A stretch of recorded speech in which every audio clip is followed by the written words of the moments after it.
Hello everyone, मैं हूं आपके साथ प्रीति और आप देख रहे हैं psycho solution with doctor Anuj Rastogi and doctor Kashika Jain. जैसे कि आप सभी जानते हैं कि हमने एक सीरीज शुरू की हुई है जिसमें हम आपको बता रहे हैं कि आप अपने बच्चों को कैसे सिखा सकते हैं उनके इमोशंस को कंट्रोल करना। आज के हमारे इस एपिसोड में हम बात करेंगे कि आप अपने बच्चे के गुस्से को कम कैसे कर सकते हैं। देखिए, घर में सभी के बच्चे होते हैं और कई बार वो अपनी जिद पूरी कराने के लिए टेंट्रम भी शो करते हैं और कई बार वो बहुत ज्यादा गुस्सा भी करते हैं। तो सबसे पहले हम डॉक्टर सर से पूछना चाहेंगे कि सर, अगर बच्चा गुस्सा करता है तो ये गुस्सा वो सिर्फ चीजों को पाने के लिए करता है या किसी भी चीज के लिए कर सकता है? देखिए, पहली बात तो ये कि बच्चा अगर ये जानता है वो गुस्सा है जी, तो फिर वो उसको कंट्रोल करना जानता है, बट वो उस गुस्से का रिएक्शन शो करता है। जैसे ना एंगर और एग्रेसिव बिहेवियर। अगर बच्चे को कोई बात बुरी लग गई, आपने सपोज उसकी बहन ने उसकी पेंसिल उठा ली और उसे उस बात पे गुस्सा आ गया, तो वो उस गुस्से को मतलब कंट्रोल करने का तरीका ये हो सकता था कि तुम्हारे पास अपनी पेंसिल है, तुमने मेरी पेंसिल क्यों ली, वो रख दो। जी, एक तो सोफिस्टिकेटेड तरीका ये कि वो क्या है, उसने पता चला डब्बा ही फेंक दिया, या अपनी बहन से पेंसिल छीन ली, या उसको धक्का दे दिया, अपनी मम्मी के पास पैर पटकता हुआ चला गया। एंड ऐसे ना बच्चे, उन्हें मैंने जैसा लास्ट हम लोगों ने डिस्कस किया था कि अगर वो अपने इमोशंस को समझते हैं, अगर उन्हें ये बताया जाए कि ये हेल्दी इमोशंस हैं, हमें ऐसे एंग्री होते हैं तो हमें ऐसे करना है, जब हम खुश होते हैं तो ये हमारी बॉडी की रिएक्शन है। अगर उन्हें हम सारे इमोशन समझा के रखेंगे तो उन्हें ये गलती समझाना उनकी बहुत आसान है। वरना पता चला कि उन्होंने गुस्से में किसी के काट लिया, किसी पे थूक दिया, और अक्सर ये देखा गया बच्चे को गुस्सा आया, गुस्से में उसने प्लेट फेंक दी, टेबल उलट दी, कोई कपड़ा फाड़ दिया, कोई किताब फाड़ दी, कोई किसी के सिर पे कुछ फेंक के मार दिया, गमला तोड़ दिया। तो वो अपने, क्योंकि उन्हें पता ही नहीं है क्या हुआ है, वो ये जानते नहीं है कि वो एंग्री हो गए हैं इसलिए वो ऐसा कर रहे हैं। वो उस एंग्री, जो उनके अंदर एंगर आ गया है, उसको काउंटर करने के लिए वो इस तरह से बिहेव करते हैं। अगर उन्हें ये बात पता होगी कि हम एंग्री हो गए, अब एंग्री हो गए तो हमें क्या करना चाहिए कि हमें चुपचाप जाके एक रूम में बैठ जाना चाहिए, या उसकी जो कोपिंग स्किल अगर हम सिखाएंगे उन्हें, पहले उससे पहले उन्हें ये सेंसिटाइज होना है कि एंग्री का मतलब क्या है। जी, और एंग्री कोई खराब इमोशन नहीं है, एंग्री एक अच्छा इमोशन है, हेल्दी इमोशन है। तो पहले उसको बच्चे को उसका इमोशन समझ में आएगा, तब आप फिर उसको प्लानिंग दे सकते हैं। जी। मैम, जैसे कि सर ने बताया कि बच्चे को समझाना ज़रूरी है कि उसका इमोशन है कि उसको गुस्सा आ रहा है बहुत ज़्यादा। तो बच्चे को समझाएं कैसे कि तुम पहचान सकते हो कि इस समय तुम्हें बहुत ज़्यादा गुस्सा आ रहा है और तुम उसको इस तरीके से कंट्रोल कर सकते हो। जब भी कोई बच्चा गुस्सा होता है तो वो गुस्सा किस बात पर होता है, अगर ये उसको समझा दिया जाए या पेरेंट्स को ये समझ में आने लग जाए कि बच्चा गुस्सा क्यों है, तो सारी मुश्किलों का हल हो जाएगा। क्योंकि गुस्सा जो है वो एक सेकेंडरी इमोशन है, उसके पीछे जो प्राइमरी मेन इमोशन है वो कुछ और है। बच्चा जैसे बहुत फ्रस्ट्रेट फील कर रहा है, सपोज वो बहुत देर से मम्मी से बोल रहा था, मम्मी मेरी बात सुनो, मम्मी मेरी बात सुनो, मम्मी कह रही थी कॉन्टीन्यूसली मैं बिजी हूँ नहीं, या वो कोई डिमांड कर रहा था, उसकी ज़िद नहीं पूरी हो रही है और जेन्युइन भी थी। कई बार पेरेंट्स बिजी होने की वजह से, किसी और वजह से, फिर बच्चे को थोड़ा अवॉइड कर देते हैं, या किसी बच्चे ने उसे धक्का दे दिया, या उसकी कोई बुक फाड़ दी, या कोई उसे खिला नहीं रहा। मतलब उसका कौन सा प्राइमरी इमोशन हर्ट हुआ है, सबसे पहले तो हमें बच्चे को वो रिकॉग्नाइज करना सिखाना है। क्योंकि एंगर एक बिहेवियर है और सेकेंडरी इमोशन भी हम इसे कह सकते हैं। और गुस्सा हम करते हैं, गुस्सा आता नहीं है नेचुरली, क्योंकि जब हमें पता है कि अब हमें कोई चीज़ बुरी लग रही है या हमारी मन मर्जी के एक्सपेक्टेशंस के हिसाब से नहीं हो रहा है, तो फिर वहाँ पर क्या होता है, हमारे अंदर एक्सेप्टेंस नहीं होती है कि ऐसा कैसे हो सकता है। तो ये एक ज़रिया है ये बताने का कि अब मुझ पर ध्यान दिया जाए, अब मेरे हिसाब से कुछ चीज़ें नहीं हो रही थी और ये बात मुझे अच्छी नहीं लग रही है। एंगर को हम एक नेचुरल इंस्टिंक्ट की तरह भी देखते हैं। आप देखिए कि पुराने टाइम से अगर आप कोई भी राजा महाराजा या कुछ भी युद्ध देखेंगे कि लोग बड़े ही एग्रेसिव होते थे। ऐसा नहीं है कि आजकल के बच्चों को ही हम कह दें कि एकदम से टैंट्रम शो करने के लिए कुछ नया डिस्कवर हो गया है। ये सब हमारी जैसे सर्वाइवल इंस्टिंक्ट में बहुत सारी चीज़ें, ऐसे ही एंगर भी है, अपने आप को प्रोटेक्ट करता है, डिफेंस मैकेनिज्म है। बहुत से लोग आपका डायरेक्ट एंगर एक्सप्रेस करते हैं और बहुत सारे ऐसे पैसिव, जैसे मुझे याद है कि एक छोटा बच्चा आया था मेरे पास, तो जब मैंने उससे बोला, बातचीत करी उससे, तो उसने मुझे बताया कि मैं वैसे ना सामने वाले को झगड़ा नहीं कर पाता, मैं उसे मार नहीं पाता, मैं कुछ नहीं कर पाता। तो मैंने कहा आप अपना गुस्सा कैसे निकालते हो, कैसे शांत करते हो? तो उसने बोला कि जैसे ना एक बच्चे ने मुझे धक्का दे दिया था, तो मैंने ना उसकी साइकिल की हवा निकाल दी थी। तो ये हुआ पैसिव एग्रेशन जी। निकालना, मतलब उसके दिल को ठंडक पड़ गई, तसल्ली पड़ गई कि मैंने इसका कुछ नुकसान कर दिया है। डायरेक्ट उसमें हिम्मत नहीं थी कि जाकर वो उससे कुछ कह सकता। जी। तो हर बच्चा अलग तरीके से अपना जो एंगर का एक्सप्रेशन है करता है। कुछ लोग, जैसे अभी सर भी बोल रहे थे, कि गाली दे देंगे, थूक देंगे या मार देंगे, और कुछ लोग इनडायरेक्ट निकालते हैं। और मैं हमेशा कहती हूँ पेरेंट्स से कि एग्रेशन का एक्सप्रेशन बहुत ज़्यादा ज़रूरी है, लेकिन एक्सट्रीम्स में तो हर चीज़ बुरी है। जी। एक्सट्रीम में अगर बच्चा इस तरीके का वायलेंस करेगा तो बच्चे के रिलेशन खराब होंगे, बच्चे की स्कूल से भी कंप्लेंट आएंगी, उसका कोई फ्रेंड नहीं बनेगा, बहुत सारी प्रॉब्लम्स और भी हो जाएंगी। और एंगर जो है वो डेंजर से सिर्फ डी कम है उसमें, राइट? तो एंगर आपको डेंजर में भी डाल सकता है। जी, बिल्कुल। तो वहाँ सबसे बचने के लिए हमें इस बात का ध्यान रखना है कि बच्चे को हम उसके इमोशंस को पहचानना सिखाएं। अगर बच्चा आपको दिख रहा है कि गुस्सा कर रहा है, आप उसे बिल्कुल मत डांटिए, आप उसे बिल्कुल ये मत कहिए, रीइंफोर्स मत कीजिए, ये तो बहुत गुस्सा करता है, तो बहुत गुस्सा करता है, अरे मैडम इसे कितना गुस्सा आता है, मैं क्या ही बताऊं। आप उसे बार बार रिइंफोर्स कर रहे हैं, उसकी एक बुली इमेज बना रहे हैं। जी। ठीक है, तो आप बच्चे को ये कहने के बजाय, बेटा आप गुस्सा जनरली करते नहीं हो, लेकिन आपको क्या बात है जो हर्ट कर रही है, जिसकी वजह से आपको ऐसा करना पड़ रहा है। अब बच्चा, आपने थिंकिंग प्रोसेस का स्टार्ट करा दिया। अब बच्चा सोचेगा कि अच्छा मम्मी वो ऐसा हुआ था, उसने मेरी पेंसिल ले ली थी, या मम्मा उसने ना मेरे से बात नहीं करी थी, उसने मेरी बुराई कर दी थी, कुछ तो कहेगा ही ना बच्चा। अब आपने उसे समझाया कि ये जो आपके अंदर एंगर का इमोशन आ रहा है, ये बेटा इस रीज़न से आ रहा है। अब ज़रा नोटिस करो कि बॉडी में कहाँ पर फील हो रहा है। जैसे कुछ बच्चों को क्या होता है, हाथों में ऐसा मन करता है कि सामने वाले की घुसा ही मार दे। कुछ बच्चे दांत किटकिटाने, किसी का फेस लाल हो जाएगा, किसी के कान बिल्कुल एकदम से गर्म हो जाएंगे, किसी को ऐसा लगेगा कि जैसे ना वो इधर उधर चल रहा है, बिल्कुल रेस्टलेस हो जाएगा। तो अलग अलग लोग अलग तरीके से एक्सपीरियंस करते हैं एंगर को, क्योंकि बॉडी उसको फील करती है। तो अब आपने बच्चे के 2 स्टेजेस कंप्लीट कर दी कि किस वजह से उसको गुस्सा ऐसा आता, और उसके बॉडी में ये जो चेंजेस वो महसूस कर रहा है। अब बॉडी तैयार हो रही है उस एग्रेशन के लिए, बिहेवियर में लाने के लिए। तो वहाँ पर क्या है कि बच्चा ये सीख जाएगा मुझे कौन से स्टेज पर इसको ब्रेक करना है। जी।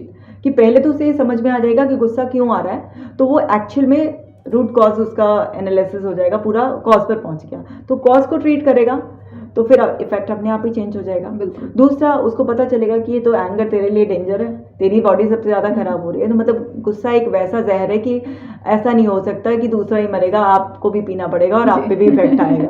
वो वाली बात है इसमें। तो वहाँ पर बच्चे को समझाया जा सकता है। तो पहले पहचानना सिखाएं, गुस्से के पीछे मत पड़ें। गुस्सा तो अपने आप ही खत्म हो जाएगा, अपने आप ही कम होता चला जाएगा जी, उसका। तो ये बहुत इंपॉर्टेंट है। जी। सर, जैसे कि मैम ने बताया, आपके क्लिनिक तारा किड्स पर भी ऐसे बहुत सारे पेरेंट्स अपने बच्चे को लेकर आते होंगे कि बच्चा गुस्सा कर रहा है या बच्चे ने किसी को धक्का दे दिया। क्या इस तरह के पेरेंट्स आपके पास आते हैं? जी हाँ, खूब आते हैं। और बेसिकली उसमें सबसे पहले ना, जैसा मैंने बताया कि उन्हें इमोशन पहचानना सिखाना चाहिए। जी। जैसे इमोजी दिखाएं बच्चे को रोजाना सुबह उठ के कि कौन सी इमोजी क्या जो इमोजी है इसमें क्या शो हो रहा है। या आप इमोशन उन्हें सिखा सकते हैं पिक्चर के थ्रू, कॉमिक के थ्रू, कार्टून के थ्रू, कि किसी का एक्सीडेंट हो गया तो कैसे बिहेव कर रहा है, किसी का कुछ नुकसान हो गया, किसी के यहाँ डेथ हो गई, तो वो सब इमोशंस अपने सीख जाते हैं। और जब वो अपने इमोशंस सीख जाते हैं तो फिर उनकी कोपिंग स्ट्रेटजी बनाई जाती है। सबसे पहली बात तो घर से ही मॉडलिंग शुरू होती है। जब फादर को गुस्सा आता तो वो कैसे बिहेव करता है, बच्चा भी जब समझ जाएगा मुझे गुस्सा आ रहा तो वैसे ही बिहेव करेगा। बिल्कुल। आप चाहते वो कूल रहे, काम रहे, तो आपको भी वैसे ही रहना होगा।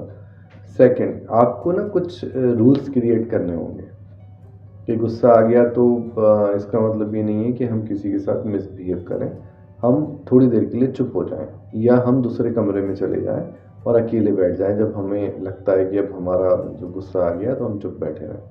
थर्ड, आपको ना नेगेटिव एंड पॉजिटिव कॉन्सिक्वेंसेस भी क्रिएट करने पड़ते हैं। आप बच्चे को ना रिवार्ड सिस्टम सिखा सकते हो कि जब तुझे गुस्सा आए और अगर तूने रिएक्ट नहीं करा, तूने किसी को धक्का नहीं दिया, तूने अपनी बहन को नहीं मारा या तूने उसके बाल नहीं खींचे, तो मैं तुझे ये स्टार दूंगी या ये ऐसा रिवार्ड देंगे। जी। नेगेटिव कॉन्सिक्वेंसेस ये हो सकते हैं कि अगर उसने ऐसा नहीं, आपके रूल बनाए हुए फॉलो नहीं करे और उसने बच्चे के दोबारा से बाल खींच दिए अपनी बहन के, या मतलब बड़ा कॉमन है भाई बहन का झगड़ा, और भाई छोटा हो या बड़ा हो वो बहन की पिटाई करते हैं। तो वो जबकि गलत है, एक लिमिट के बाद वो गलत है। पेरेंट्स उसे बड़ा हंस के बताते हैं कि भाई बहन का झगड़ा हो गया, जबकि उसमें बहन पे ही जुल्म हो रहा होता है। बिल्कुल, घर में उसी की हाँ, पिटाई उसी हो की रही पिटाई हो रही होती होती है। इस बात से वो बहुत आहत रहती है कि मम्मी जो है भाई को फेवर करती हैं। जी। देखिए छोटी छोटी बातें होती हैं, उनका लाइफ लॉन्ग इफेक्ट रहता है और बच्चे के दिमाग में बातें रहती हैं। जी। कई बार बच्चे जो एग्रेसिव बिहेवियर करते करते एक गलत रास्ते पे चले जाते हैं, उनका बिहेवियर परमानेंट वैसे ही हो जाता है और एक खराब एडल्ट बनते हैं। तो ये समय रहते ही अगर हम ये चीज़ें कोपिंग स्किल उन्हें सिखाएंगे, नेगेटिव कॉन्सिक्वेंसेस ये हो सकते हैं कि भाई अब कल को हमें मान लो कोई कहीं जाना था, मॉल में जाना था या कहीं कुछ खरीदारी करने जाना था, अब क्योंकि तुमने कहना नहीं माना है तो अब हम वहाँ नहीं जाएंगे। जी। ऐसे करके आप नेगेटिव कॉन्सिक्वेंसेस आप उसको बता सकते हो। बट सबसे पहली चीज़ है कि इमोशन को पहचानना, बिल्कुल। कि उसको ये बात पता चल जाए कि कुछ उसका बटन हिल गया है, मतलब अब इस समय गुस्सा आ गया है। जी। अब फिर उसका दिमाग सेकंड लेवल पे काम करेगा कि अब मुझे गुस्सा आ गया तो मेरी मम्मी ने ये बातें मेरे दिमाग में डाल रखी थी, या तो मैं चुप बैठ जाऊँ, दूसरे रूम में चला जाऊँ और मैं किस तरह से रिएक्ट करूँ और किस तरह इसकी कंप्लेंट भी करूँ। तो वो शायद इस तरह से हम बच्चों को सिखा सकते हैं। देखिए व्यूअर्स, सर ने बहुत ही सिंपल लैंग्वेज में बहुत ही अच्छी तरीके से आपको समझाया है। बट यहाँ पर एक पॉइंट आता है कि अगर आपका बच्चा बहुत ज़्यादा गुस्सा कर रहा है तो सारी चीज़ें तो हम यहाँ आपको एक एक चीज़ें नहीं हम समझा सकते हैं, क्योंकि हमारा टाइम भी एक लिमिटेड होता है।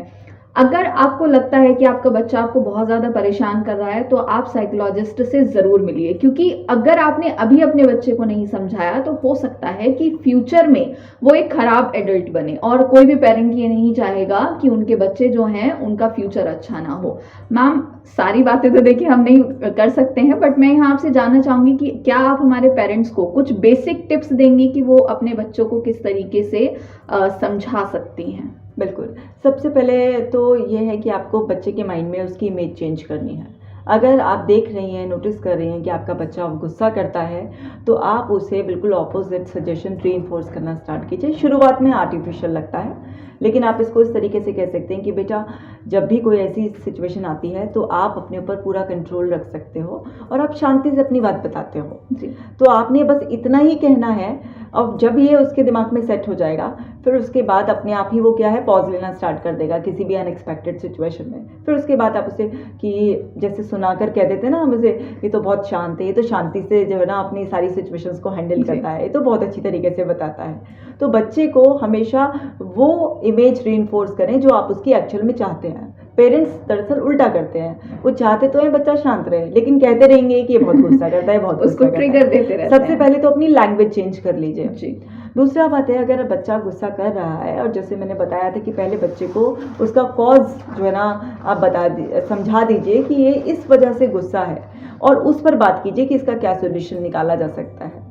तीसरा, आपको खुद भी राइट डेमो देना है, क्योंकि बच्चा छोटा जब होता है फाउंडेशन ईयर्स में 8 साल तक, तो उसका सीधा का सीधा सारा नज़र अपने मम्मी और पापा की तरफ ऐसे होता है। अच्छा, पापा ने इस सिचुएशन में रिएक्ट किया, यानी कि रिएक्ट करना है। वो लर्निंग प्रोसेस में होता है ना, क्योंकि वो कुछ भी बिहेवियर अपने आप लेकर नहीं आया है, वो यहाँ से सब कुछ सीख रहा है। जैसे वो चलना सीखता है, बोलना सीखता है, खाना सीखता है, ऐसे वो हर तरीके से व्यवहार करना सीखता है कि किस सिचुएशन में कैसे बिहेव किया जाता है। तो आप राइट डेमो देंगे, जैसा जैसा लीडर करता है वैसा वैसा फॉलोअर करता है जी। तो आपको राइट डेमो देना है। ये 3 टिप्स हो गई। उसके बाद चौथा, फिर भी बच्चा अगर नहीं वो कर रहा तो आप उसको फिजिकल एक्टिविटी में ज़रूर डालिए, क्योंकि जब वो फिजिकल एक्टिविटी करेगा तो एंडोर्फिन्स उसके अंदर रिलीज होंगे, जो फील गुड केमिकल रिलीज उसके अंदर करेंगे, तो नेचुरली वो काम रहेगा। या बच्चे को आप ब्रीदिंग एक्सरसाइजेस, मेडिटेशन की आदत डलवा देते हैं, तो उससे एंटी एंग्जाइटी मॉलिक्यूल गाबा रिलीज होता है उसके अंदर, तो फिर वो भी नेचुरली काम रहता है बच्चा इस तरीके से। एंड 5th जो टिप है वो ये है कि अगर बच्चे में फिर भी बहुत ज़्यादा ऐसा देख रहे हैं कि आप कोई चेंज नहीं आ रहा है, कुछ नहीं है, तो फिर आपको देर नहीं करना चाहिए, फिर आपको प्रोफेशनल की हेल्प ज़रूर लेनी चाहिए। क्योंकि उसमें क्या होता है, बच्चा कई बार आपसे खुलकर नहीं बोल पाता। कई बार तो मेरे पास बच्चे आते हैं तो वो अपने पेरेंट्स के पोल खोल देते हैं कि मैं उसे बोलती हूँ कहाँ से आप सीखते हैं, बोलते मम्मी ऐसे करती है, और मम्मी तो पहले ऐसे सीधा बन के बैठी होती है कि जैसे वो तो कभी गुस्सा ही नहीं कर रही होती है, तो वो खोलते हैं, ठीक है। तो वहाँ से भी ना बहुत सारी चीज़ें जो परतें खुल जाती हैं, और वो जब परत खुलेगी तो आप ही के बच्चे का फ़ायदा है, आप ही के घर का एनवायरनमेंट ठीक हो जाएगा। अदरवाइज क्या होगा, उसकी एक इमेज खराब ऐसे ही आपके दिमाग में भी सेट, स्कूल में भी सेट, फ्रेंड्स के दिमाग में भी सेट, और वो इसी बिलीफ के साथ बड़ा होगा कि मैं ऐसा हूँ और मुझे तो ऐसा ही करना है, और इससे फिर आगे चलकर बहुत सारी प्रॉब्लम्स मैंने देखा। जिनको बचपन में बहुत एंगर इश्यूज होते हैं उनको जनरली मूड स्विंग्स की प्रॉब्लम है, कई बार बच्चों में ना बाइपोलर डिसऑर्डर तक डेवलप हो जाता है, डिप्रेशन में चले जाते हैं, और बिल्कुल ही ऐसा है बाइकआउट कर देते हैं लोग उनका, क्योंकि एंगर वाकई डेंजरस सिचुएशन है आपके लिए भी, सबके लिए भी, तो हेल्प लेनी चाहिए प्रोफेशनल। बिल्कुल। सो व्यूवर्स, आपने जाना कि सिर्फ एक गुस्से की वजह से कितनी प्रॉब्लम्स हो सकती हैं आपके बच्चे को। अगर आप वास्तव में चाहते हैं कि इस तरह की कोई प्रॉब्लम उनके साथ ना हो और वो बहुत हंसी खुशी से रहें और अपने करियर पर ध्यान दें, तो ये छोटी छोटी टिप्स हैं जिनको आप अपना सकते हैं और उनसे अपने बच्चे की लाइफ को बहुत अच्छा बना सकते हैं।